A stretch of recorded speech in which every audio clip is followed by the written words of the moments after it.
โอ้ดีตัวไม่เท่าค่อยเด้ฝนตกเปียกมันเนาะนั่งจุกตัวนี้เปียกมัด โอ้ยน่ะนั่งขดอยู่นี่เลยเนาะเปียกหนึ่ง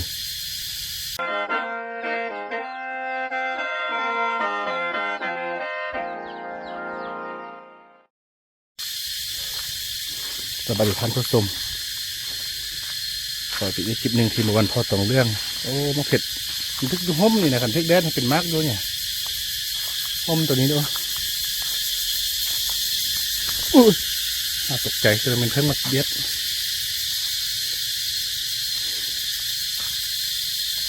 โอ้ดีตัวไม่เท่าค่อยเด้ฝนตกเปียกมันเนาะนั่งจุกตัวนี้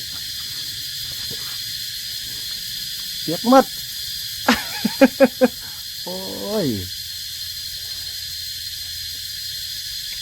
น่ะนั่งขดอยู่นี่เลยเนาะเปียกหนึ่งเดี๋ยวบนนำมาคนละที่จะได้แปลง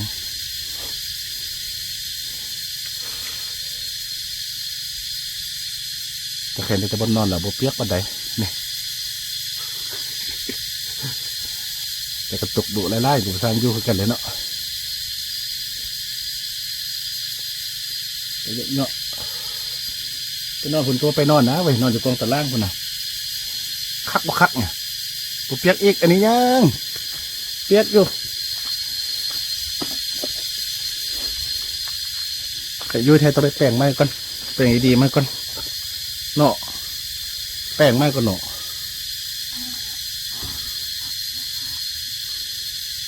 ก็ตกกับไส้เบิด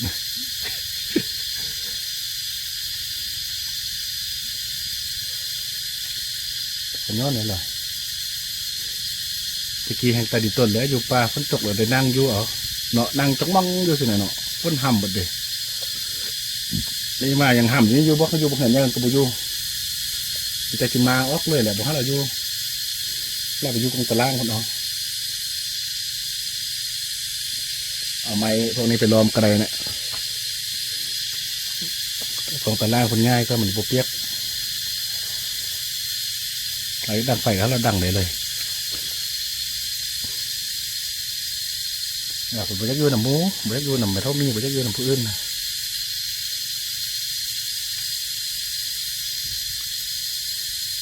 กินข้าวอิ่มแล้วเนี่ย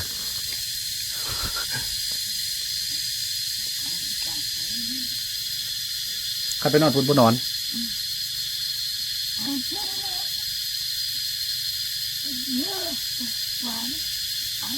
ว่าไปนอนท่านน่ะจะไปนอนท่านน่ะไปเอาเครื่องไปนอนผุนไปนอนอยู่กองนี้กองหันกระไดไปเบาเบาแหละอยู่นี่อยู่นี่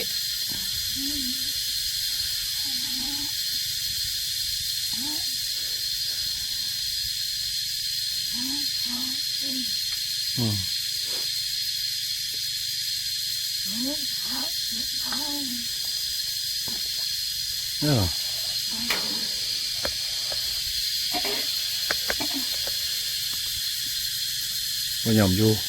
ว่ายอมไปอยากอยู่นี่กูจะไปห้ามเท่ามีเนาะมันเท่ามีถึงนะเดี๋ยวเท่านะผมนั่นนะไม่มีอันนี้มันกัดชิโร่ฝนห้ำโอ้ฮะไปนอนชุดมานอนนี่เอาฮะเป็นยังนอนคนเราเป็นยัง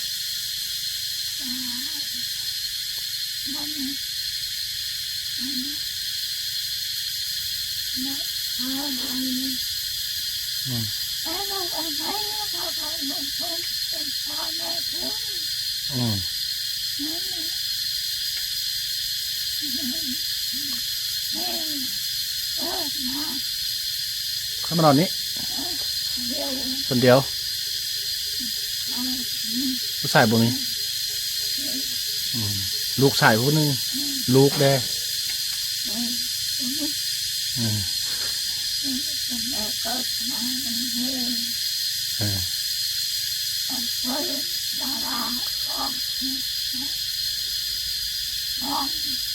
อืมอืม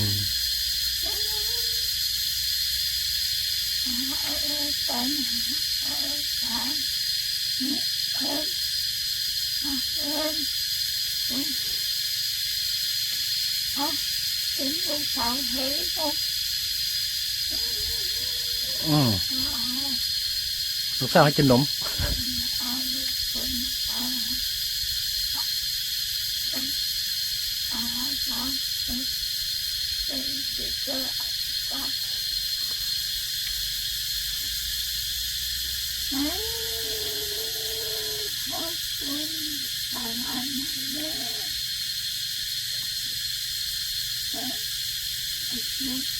เออ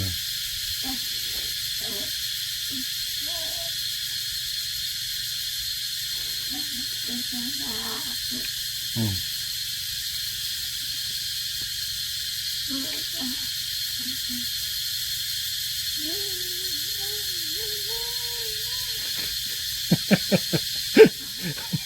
เอาซ่อนถึกซ่อนคือเอาว่าเออ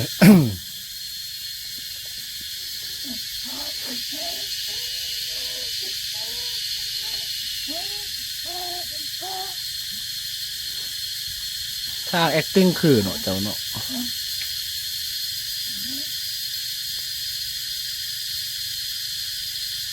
ลมลาวไม่ได้จนเมื่อยมือนะวะอืม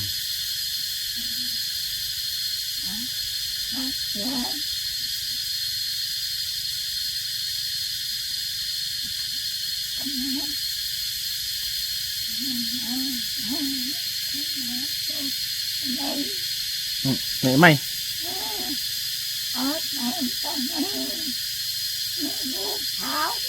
นี่ลูกสาวแม่อิมิดนั่นน่ะ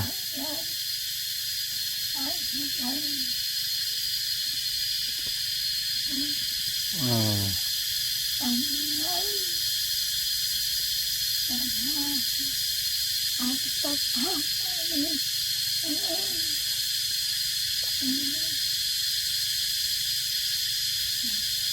อืม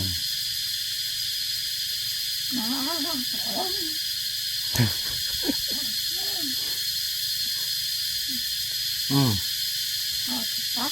บ่ไป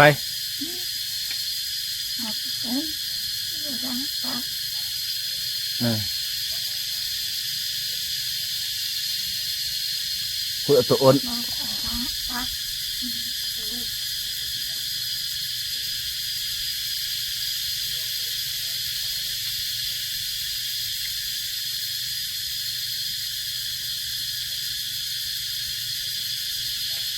โอ้มักไฟหมดแล้วนะครับเนี่ยไฟกินบ่มักไฟให้ยังไง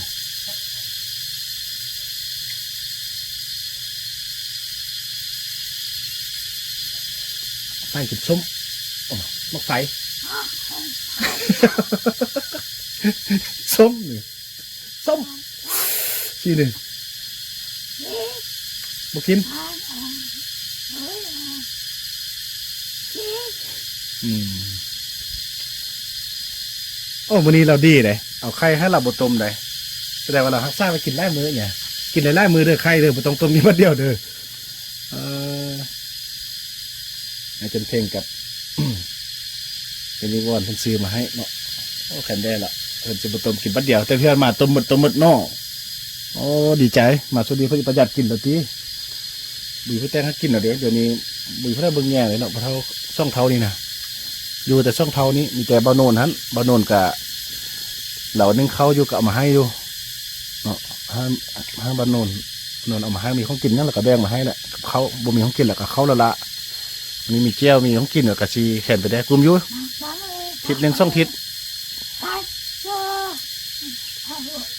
ส้ม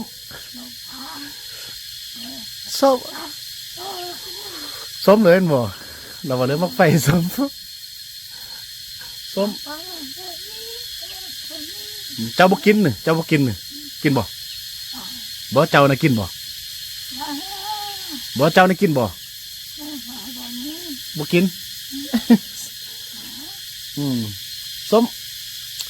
จริงเลย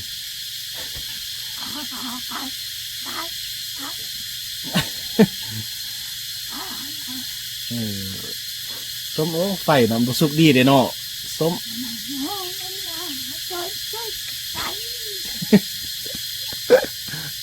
ยิ้มดีให้เว้ยเนี่ย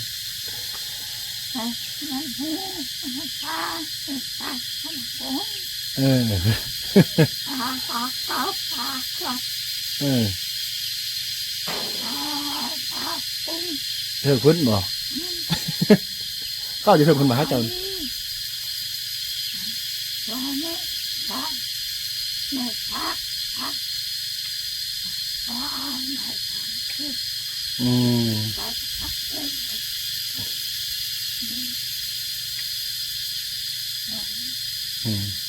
โอ้บุญพ่อเจ้าป้งแล้วเนาะอยู่เนาะดีแล้วเนาะเนี่ยพ่อป้งขึ้นแล้วเด้อป้งดีแล้วเริ่มป้งขึ้นมาแล้วไม่ต้องไปดึงมาเด้อที่เก็บไฟเราส้มเนาะกลับมาไฟเต็มก่อนขันหัวเราดึงบ่เริ่มป้งพ่อเริ่มป้งเราดึงเอาเองนะไม่ต้องดึงเด้อขันไม่ต้องดึงสิเจ็บ ไม่ดึงก็เจ็บเลยเนาะดึงพ่นตัวเองนะว่าถือว่าได้ขันแรกก็ดึงว่าก็เจ็บอะไรอ๋อหัวเท้าสีแล้วเนาะเราจะคอยแห้งแต่สีดีใจแล้วแหละเพราะว่ามีอาหารไว้ให้เขาจะกินนะอย่างน้อยก็เป็นทิศช่องทิศพุ่นละซ้ำนี้นะเนาะมีเกลือเป็นเนื้อมะเผ็ดใครมียังได้ก็สีดีใจเลยละอย่างน้อยก็เวลาหิ้วมากก็สามารถเฮ็ดกินเองได้เพราะมีอันประทังเนาะแต่ว่าเขาได้ไอ้เบาบุญนำเพิ่นซื้อมาปะหันนั่นแหละเพิ่นมาเดียวซื้อไปหันแหละเบานวลกับตัวติดหุ่มอยู่หันนี่เขาจะกินเอา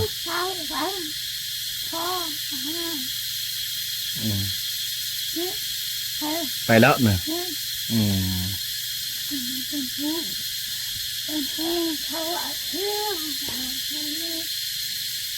ไปแล้วเนาะแล้วแม่เขาจะติดวัวจะติดถือมาแล้วก็ไปแล้ว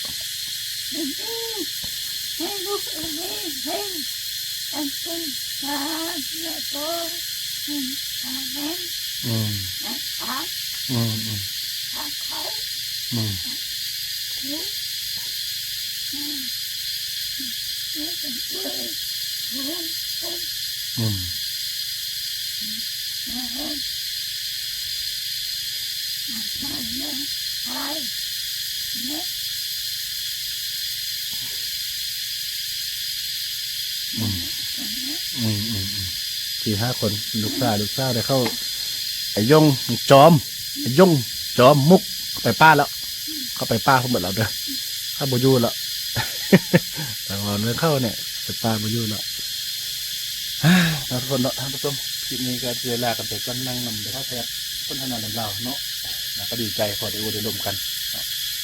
มันเป็นการซื้อเป็นห้องอาหารนั่นแหละมันคุมเลยจากคิดจากใจก็ยังดีใจไปเนาะพอแกก็จะเที่ยวมาเดือนจะดอกแล้วก็ซื้อว่าซื้อมาให้อีกเนาะตอนออมซื้อมาไล่ไปเดียวคือว่าเนี่ยยันมันมืดไปเดียวแล้วก็จะข้าวหยาบเลยนี่ก็ได้ก็กินเท่านั้นมาได้เพื่อเราซื้อมันเรื่อยๆเอามาทุกเที่ยวบางแก้วก็ได้ซื้อเครื่องตอนฟ้ามันเนี่ยแล้วก็มาที่นี่ก็สดเนื่องโดยเป็นติทางช่องทานแดนเนาะทางพี่มีบอลกับพี่จันเพ่งจันเพ่งกันเนาะสำหรับคลิปนี้บางแก้วขลาไปก่อนสบายดี